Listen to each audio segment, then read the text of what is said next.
வடுகபட்டிக்கு வலது பக்கம் பாரு சும்மா வளைஞ்சு வளைஞ்சு போகுதையா ஆறு வடுகபட்டிக்கு வலது பக்கம் பாரு சும்மா வளைஞ்சு வளைஞ்சு போகுதம்மா ஆறு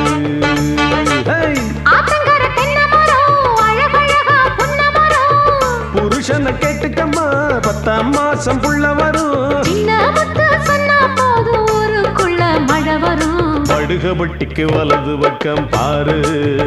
சும்மா வளைஞ்சு வளைஞ்சு போகுதம்மா ஆறு வடுகபட்டிக்கு வலது பக்கம் பாரு சும்மா வளைஞ்சு வளைஞ்சு போகுதையா ஆறு